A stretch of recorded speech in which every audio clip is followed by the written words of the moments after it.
এই অনুষ্ঠানটাতে আমি আসতে চাই না এই জন্যে যে আমি অনেক বেশি ইমোশনাল হয়ে যাই। তুই যখনই আমাকে বলে যে আপনাকে আসতে হবে, আমি অ্যাভয়েড করতে পারি না, কিন্তু আমার খুব কষ্ট হয়।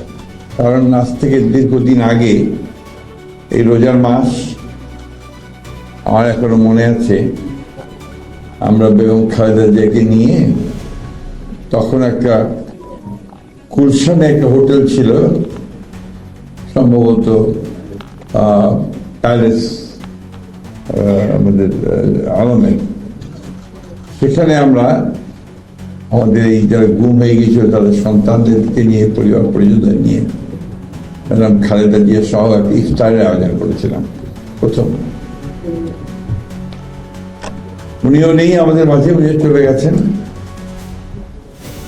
আজকে যখন সামনে বসেছিলাম, পাশে উনির মা ছিলেন, পেছনে ছিলেন মুন্নার মা। এই নামগুলোর সঙ্গে আমি খুব পরিচিত। আমি প্রথম যখন উত্তরায় ছিলাম তখন মুন্নার বাবা, তিনি দক্ষিণখানে থাকতেন। তিনি প্রথম এসে একদিন আমাকে বললেন, স্যার আমার ছেলেটাকে তো পাচ্ছি না, তুই গুম হয়ে গেছে। গুম হয়ে আমরা পাচ্ছি না। কি ব্যাপার? যে রাতে পুলিশ এসেছিল, এসে তুলে নিয়ে গেছে, তারপর আর এখন পর্যন্ত কোনো খবর নেই। এই শুরু হলো পিতার সন্তানকে খোঁজ করা।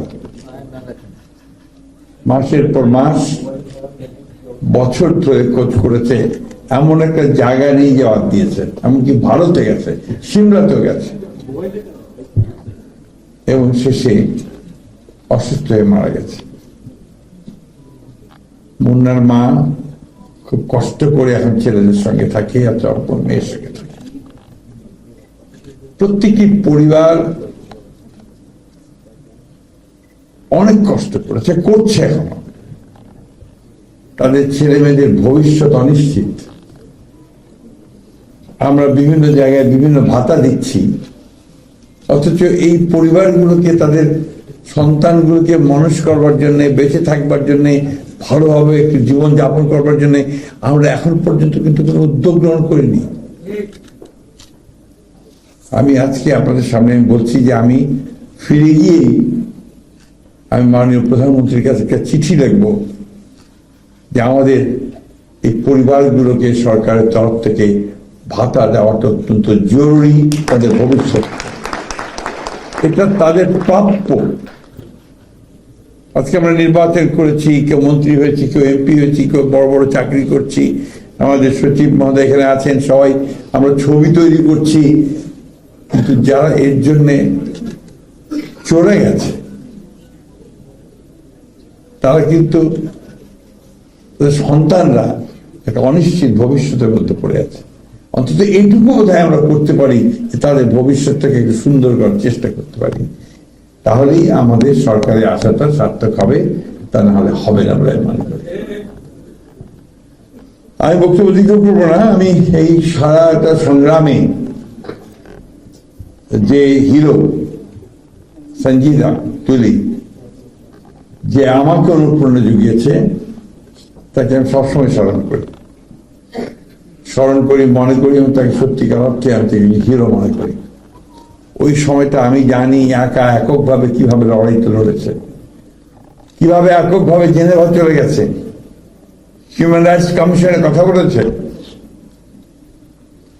এই মেয়েটা তখন কেউ কথাও শুনতে চাইত না, ভয় পেত। রিয়ালিটি। যাই হোক, আমি ভারাক্রান্ত করতে চাই না। একটা ছবি নির্মাণ করার উদ্যোগ নেওয়া হয়েছে, অত্যন্ত আনন্দের কথা, ভালো কথা। যেটা চাইবো যেন সঠিক জিনিসটা আসে, যেটা চাইবো যেন সত্যিকার অর্থে এটা আমাদের সমগ্র জাতিকে, আমাদের সেই ইতিহাসটা, যেটার জন্য আজকে আমরা মুক্ত হয়েছি, কথা বলতে পারছি, গণতান্ত্রিক একটা পরিস্থিতি পেয়েছি, সেটা যেন সেখানে প্রতিফলিত হয়। আমাদের দুর্ভাগ্য যে আমাদের অনেকগুলো জাতীয় সংগ্রাম হয়েছে, লড়াই হয়েছে, যুদ্ধ হয়েছে, তো আমার কাছে মনে হয়েছে যে 52 ভাষা আন্দোলন ছাড়া আর কখনো খুব বেশি উচ্চ মানের সাহিত্য বা কবিতা খুব একটা আসেনি আমার কাছে মনে হয়েছে। আমি জানি না শহীদ ভাই কি মনে করবেন, আমি সেভাবে আসেনি। আমি আশা করব যে এবারকার যে লড়াইটা, যে সংগ্রামটা, যে আত্মত্যাগ, এই ব্যাপারে আমরা যে উদ্যোগগুলো নিচ্ছি সেই উদ্যোগ সেই মানের যায়, সেই মানের হয়, যাতে করে আমরা গোটা পৃথিবীতে রিপ্রেজেন্টেড হতে পারি। আমাদের মায়ের ডাকের যারা বাচ্চারা আছে অনেক বড় হয়ে গেছে, আমি ছোট্ট ছোট্ট দেখেছি। ছোটটা যখন আপনার এখানে দাঁড়িয়ে থাকতো, বিশ্রাম পেত না, চেয়ারের উপর দাঁড় করিয়ে দিতাম আমরা, ওখান থেকে সে বলতো আমি আমার বাবার হাত ধরে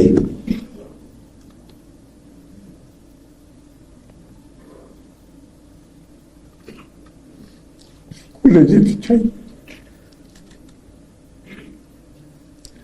আমি খুব দুঃখিত, আমি এমনিতেই একটু আমার একটু ইমোশনাল, কিন্তু এই বিষয়টা আমি বলতে পারি না। আমাদেরকে যেন কখনো এই ধরনের বাচ্চাদের কথা শুনতে না হয়, ভবিষ্যতে আমরা যেন কখনো এই ধরনের কোনো পরিস্থিতি না পড়ি যেখানে আমার এই শিশুরা বলবে যে আমার বাবাকে হাত ধরে মিস করে যেতে চাই। কি ভয়াবহ! সবচেয়ে খারাপ লাগে কোথায় জানেন? যে আজকে সেই ফ্যাসিস্ট মহিলা বিদেশে বসে এতটুকু অনুশোচনা নেই, সমানে বাংলাদেশ কেন স্থিতিশীল করার চেষ্টা করছে, যেটাকে আমি মনে করি যে এটা একটা ক্রিমিনাল অফেন্স, যেটা মানবতার বিরুদ্ধে একটা অফেন্স। এই জিনিসগুলো থেকে যেন আমরা বেরিয়ে আসতে পারি।